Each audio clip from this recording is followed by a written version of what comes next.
કયું તમારી જર્ની કે તમે કયા તકલીફ સાથે આ કમ્યુનિટીમાં આવ્યા હતા અને કેટલા ટાઈમ થયા છો અને તમને એમાંથી કેટલી બધી ગિફ્ટ મળી છે?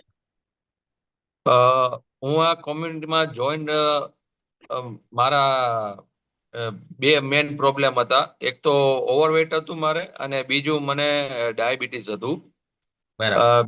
બે માટે થયો હતો. સાથે સાથે થોડો થોડો કમરનો દુખાવો હતો, પણ એટલે એમ રેગ્યુલર નહોતો. અમુક એવું વજન વાળું ઉપાડો તો દુખાવો શરૂ થઈ જાય. બરાબર. અને હું દોઢેક વર્ષ થયું મને આ કોમ્યુનિટીમાં જોઈન થયા. અને વેરી. મારું શુગર લેવલ સવારનું અને બપોરનું હાઈ રહેતું, એની રેન્જ થી ઉપર જ હોય. અચ્છા. સવારનું કેટલું રહેતું સર તમારે ડેઈલી?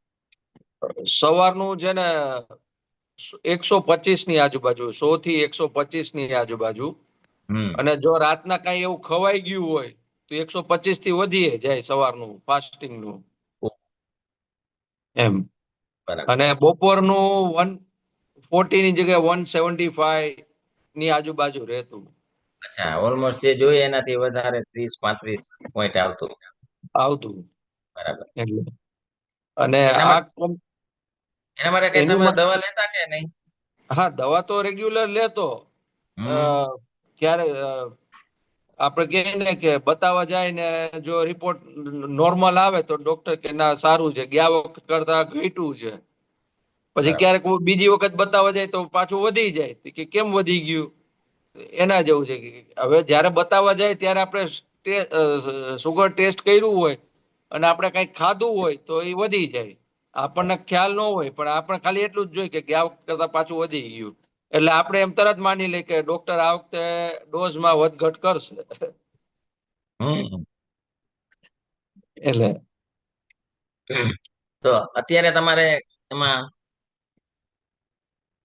કેટલું સરસ છે એ કયો. અને બીજું ગિફ્ટમાં શું મળ્યું? ચાલો, સુગર તો તમારું લેવલ થઈ ગયું છે એ તમે કીધું, અને શા માટે થયું એમાં પણ આપણે ડીપમાં થોડી ચર્ચા કરીશું. આ કોમ્યુનિટીમાં જોઈન થયા પછી મારું વેટે ઘટ્યું, અને હમ. સુગર લેવલ ઘટ્યું, અને સાથે સાથે એનર્જીમાં વધારો થયો. આપણે પેલા આખો દિવસ કામ કરતા તો સાંજના થાકી જાય નોર્મલી. શુગર પેશન્ટ હોય ને એ જલ્દી થાકી જાય થોડું કામ કરે એટલે.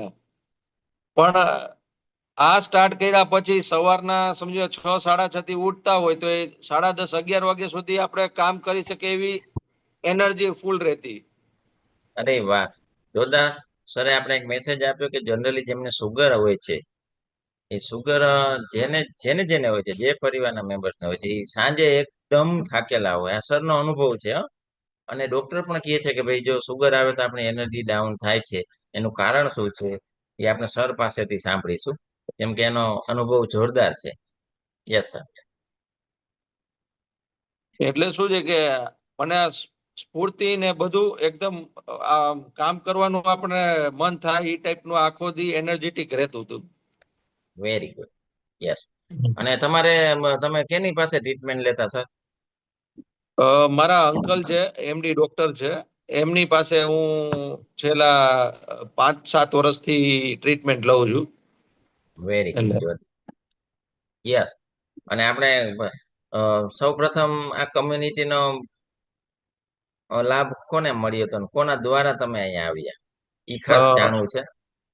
એકચ્યુઅલી મારા વાઈફ માટે આ કોમ્યુનિટી સ્ટાર્ટ કરવાનું હતું. પણ મને શુગર નો પ્રોબ્લેમ વધારે હતો, એટલે કે પેલા તમે જોઈન્ટ થાવ પછી હું ઈ કે જોઈન્ટ થાય સી કે આજે વેરી. એકાદ વર્ષ પછી મેં હું કન્ટિન્યુ છું, પણ સાથે 6-8 મહિનાથી મારા વાઈફ પણ આમાં જોઈન્ટ થયા છે છેલ્લા. Very good. જોરદાર. એક વખત છે ને વિરાજબેન નો પણ આપણે અનુભવ સાંભળીશું. તમે કયો એના હમ. કરતા જો ખુદ બેન કીએ તો વધારે મજા આવશે. Yes sir. હા, બીજો તમારો વજન કેટલો ઘટ્યો? મારું વજન એ 82 ની આજુબાજુ રહેતું હતું. 81, 82, 83. હમ. અત્યારના 73 ની આજુબાજુ છે.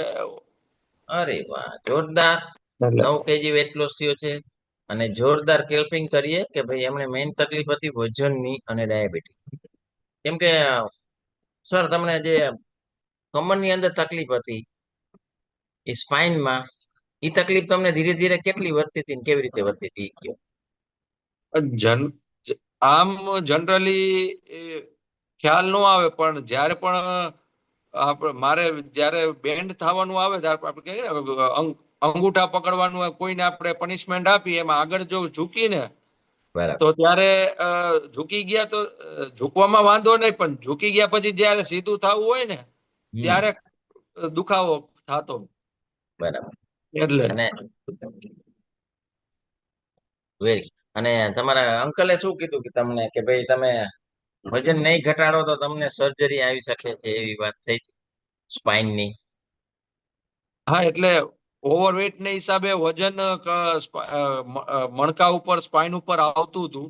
એટલે અને ઈ કે હજી તારી 41 વર્ષની ઉંમર છે, જો વજન ઉપાડીશ તો આગળ જતા ઈ મણકામાં ઘસારો થશે ને પછી ગાદી ઘસાશે ને એવું બધો પ્રોબ્લેમ થશે. ઈ કે એની માટે થઈને તારે વજન ઘટાડવું પડશે. એટલે કીધા પછી મેં એટલું પ્રિકોશન લીધું, જ્યારે પણ વજન ઉપાડવાનું આવે ત્યારે બીજા માણસને બોલાવવો પડે કે ભાઈ આ વજન વાળું છે, તું ઉપાડ બરાબર. એમ. પણ જનરલ રૂટીનમાં કેવું છે કે અમુક વસ્તુ આપણે મારે ટ્રાવેલિંગ નું હોય, ટુરિંગ નું હતું, તો મારે ઓછામાં ઓછું મારું જે મેન બેગ છે ને એ 6 થી 7 કિલોનું આવે. સાથે બધું લઈને જાય. હા, એટલે ઈ મારે શું છે કન્ટિન્યુ જો કેરી કરીને જવાનું હોય તો ઈ વજન લાગે એનું. અચ્છા, એ સિવાય તમને બીજા કોઈ તકલીફ હતી ઘૂંટણની કે સ્નાયુની કે ઊંઘની કે કાંઈ પણ કબજિયાતની કે વારંવાર ડાયરિયા કે એવું થતું? એક ઘૂંટણની તકલીફ આમ કહી શકાય કે ઓવરવેટ ની હિસાબે ઘૂંટણમાં